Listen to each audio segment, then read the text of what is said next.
ನಮಸ್ಕಾರ ಕನ್ನಡಿಗರಿಗೆ. PYT ಕನ್ನಡಿಗ YouTube ಚಾನಲ್ನ ಮತ್ತೊಂದು ಹೊಸ ವಿಡಿಯೋಗೆ ಸ್ವಾಗತ ಸುಸ್ವಾಗತ. ಈ ಒಂದು ವಿಡಿಯೋ ಬಂದು ನಾಮದ ಚಿಲುಮೆಯ ಬಗ್ಗೆ ಆಗಿರುತ್ತೆ. ವಿಡಿಯೋ ತುಂಬ ಇಂಟ್ರೆಸ್ಟಿಂಗ್ ಆಗಿರುತ್ತೆ. ಸಂಪೂರ್ಣ ಮಾಹಿತಿಗಾಗಿ ವಿಡಿಯೋನ ಕೊನೆವರೆಗೂ ನೋಡಿ. ಈ ಒಂದು ಪ್ಲೇಸ್ ಬಂದು ಕರ್ನಾಟಕ ರಾಜ್ಯದ ತುಮಕೂರು ಜಿಲ್ಲೆಯ ದೇವರಾಯನ ದುರ್ಗದ ಹತ್ತಿರದಲ್ಲಿದೆ. ತುಮಕೂರು ನಗರದಿಂದ ಸರಾಸರಿ 10 ಕಿಲೋಮೀಟರ್ ದೂರದಲ್ಲಿದೆ. ಹಾಗೆ ಬೆಂಗಳೂರಿನಿಂದ ನಾಮದ ಚಿಲುಮೆ 100 ಕಿಲೋಮೀಟರ್ ಇದೆ.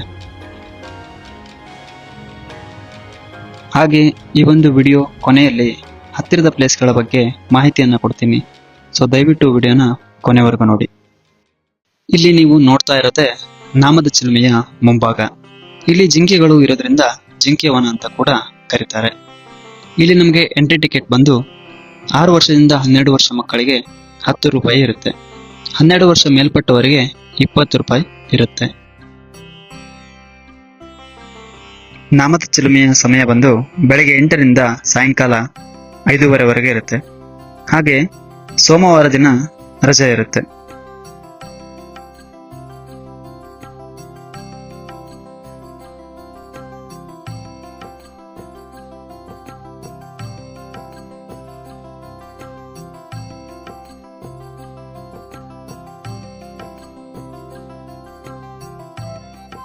ಸೊ ಇವಾಗ ನಾವು ತಿಳ್ಕೋಬೇಕಾಗಿರೋದು ಈ ಒಂದು ಪ್ಲೇಸ್ನ ಇತಿಹಾಸ.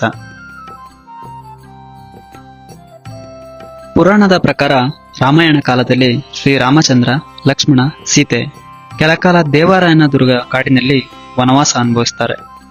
ಒಮ್ಮೆ ಶ್ರೀರಾಮನಿಗೆ ಹಣೆಗೆ ತಿಲಕ ಇಡುವ ಸಂದರ್ಭ ಬರುತ್ತೆ. ನೀರಿಗಾಗಿ ಸುತ್ತಲೂ ನೋಡ್ತಾರೆ. ಇಲ್ಲಿ ಎಲ್ಲಿಯೂ ನೀರು ಸಿಗಲೇ ಇಲ್ಲ.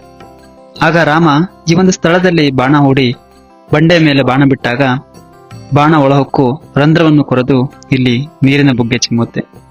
ಆಗ ಶ್ರೀರಾಮ ನೀರನ್ನು ತೆಗೆದುಕೊಂಡು ತನ್ನ ಹಣೆಗೆ ತಿಲಕವನ್ನು ಧರಿಸುತ್ತಾನೆ.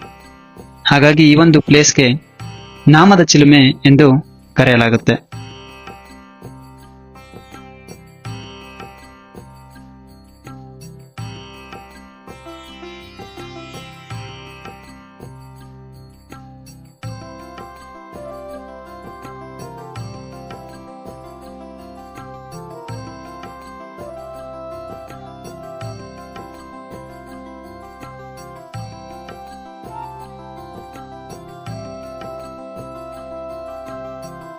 ಹಾಗೆ ನೀವು ನಾಮದ ಚಿಲುಮೆಯಿಂದ ಹೋಗಬಹುದಾದ ಹತ್ತಿರದ ಪ್ಲೇಸ್ಗಳಂದ್ರೆ ನಾಮದ ಚಿಲುಮೆಯಿಂದ ದೇವರಾಯನ ದುರ್ಗ 6 ಕಿಲೋಮೀಟರ್ ಆಗುತ್ತೆ. ಹಾಗೆ ಮಂದಾರಗಿರಿ ಹಿಲ್ಸ್ 17 ಕಿಲೋಮೀಟರ್ ಆಗುತ್ತೆ. ಶಿವಗಂಗೆ 29 ಕಿಲೋಮೀಟರ್ ಆಗುತ್ತೆ. ವಿಶ್ವಶಾಂತಿ ಆಶ್ರಮ 47 ಕಿಲೋಮೀಟರ್ ಆಗುತ್ತೆ. ಇಸ್ಕಾನ್ ಟೆಂಪಲ್ 66 ಕಿಲೋಮೀಟರ್ ಆಗುತ್ತೆ. ಹಾಗೆ ಇನ್ನೂ ಏನಾದರೂ ಹೆಚ್ಚು ಮಾಹಿತಿ ಬೇಕಿದ್ರೆ ಸೊ ದಯವಿಟ್ಟು ಕಾಮೆಂಟ್ ಮಾಡಿ ಅಂತ ಹೇಳ್ತಾ ಈ ಒಂದು ವಿಡಿಯೋನ ಮುಗಿಸ್ತಾ ಇದ್ದೀನಿ. ಸೊ ಇದಾಗಿತ್ತು ಕನ್ನಡಿಗರೇ ಇವತ್ತಿನ ವಿಡಿಯೋ. ಈ ವಿಡಿಯೋ ನಿಮಗೆ ಇಷ್ಟವಾಗಿದ್ರೆ ನಮ್ಮ ಒಂದು ಚಾನಲ್ನ ಸಬ್ಸ್ಕ್ರೈಬ್ ಮಾಡಿ, ಹಾಗೆ ಶೇರ್ ಕೂಡ ಮಾಡಿ ಅಂತ ಹೇಳ್ತಾ ಇದೇ ತರಹದ ವಿಡಿಯೋಗಳ ಜೊತೆ ನಾನು ಸಿಗ್ತೀನಿ ಮುಂದಿನ ವಿಡಿಯೋದಲ್ಲಿ. ಧನ್ಯವಾದಗಳು.